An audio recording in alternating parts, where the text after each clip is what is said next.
All right, you guys and girls in YouTube University. I just want to show you some progress and some things that don't come together all the time. Let's get started. You know, this is just kind of a random talk, but I kind of miss the old days, where you used to be able to come and measure the red steel. And so this door actually was going to be full vertical. I had to customize it. So I had some, what do you call it, horizontal track to it. Sometimes I'm still thinking about these genies and these chain falls. They're kind of a pain. I'm not bashing Genie. It's my own fault on these ordering, but let me know what you guys do. I'm thinking about maybe, on the bigger doors, I always like to have a chain fall, because if you're the only guy here, they just help so much. I think what I'm going to do too is these always start rotating when they're running, and people don't like that. They think it's a hazard, and obviously as technicians, if you're a seasoned tech, you know that it needs a little lube up there, and it just hangs up a little bit. It's not the end of the world. But what I'm gonna do is I'm actually gonna get a trailer pin to pin it there. Just a nice little extra touch. For some reason on this Clopay, these screws weren't lining up. Kind of like a quality issue. Got the bottom brackets on there that I wanted to change out, so they're nice and sturdy. And yeah, so still never a fan of the photo eyes for Genie. They work. They seem to work better than LiftMaster. They don't fail, but I just don't like that they're residential looking. But I guess if they work, they work. I mean, beggars can't be choosy. Oh man, so this job was a job, man. Trying to figure out how to get where to make that track, and had to cut it off. I'll show you guys. I got a whole mess of stuff over here. Not this stuff. Let's take a look. But I literally had to cut that much track off. Both sides. There's two chunks there. So I had to cut that off. That would have been the full vertical pieces that I need. Man, that's some work, baby. It's coming out good though. Big old springs.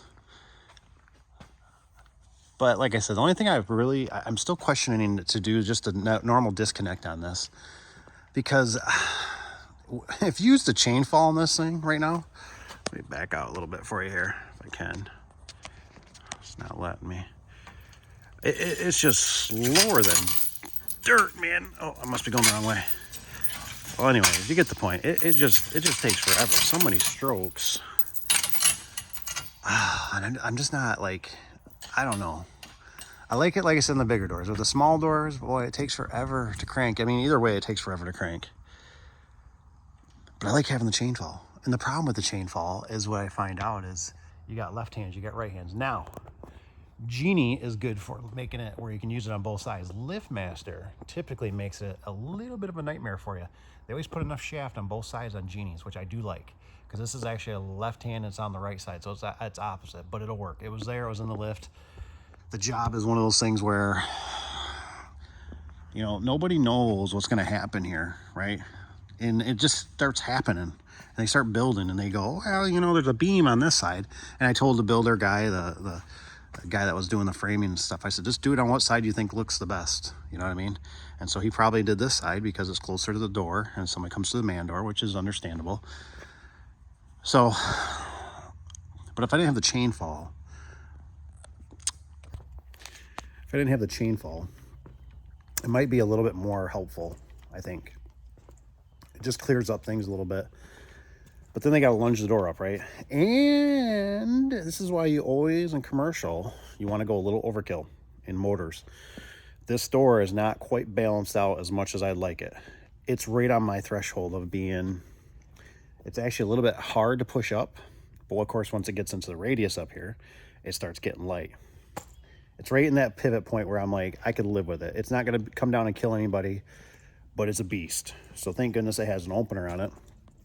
Plus, I'm glad we got a good opener on it, and it's got a brake. That is so important when you guys are just starting out. If you don't know, always get a brake, because at least now if they stop the door, I can set the brake, which is nice because Genie, actually, you can turn it up on the number wise to increase it, to make it so if they stop it, because people do all kinds of weird things. I seen one of the people here working, they got a dog. Not that it's bad, but sometimes people open it for dogs. They just do all kinds of crazy stuff. So it's just something to consider.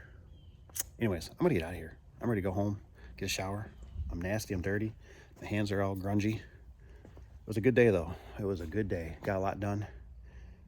Got this mostly stacked from Mr. Caleb. He helped me over the weekend, so we got this going. But I'm at a standstill because I'm waiting on the builder for finishing up other things. So there's like no huge rush here at this job. It's kind of like a nice, mellow job. I'll tell you what, if you get yourself a job box, you'll save yourself a lot of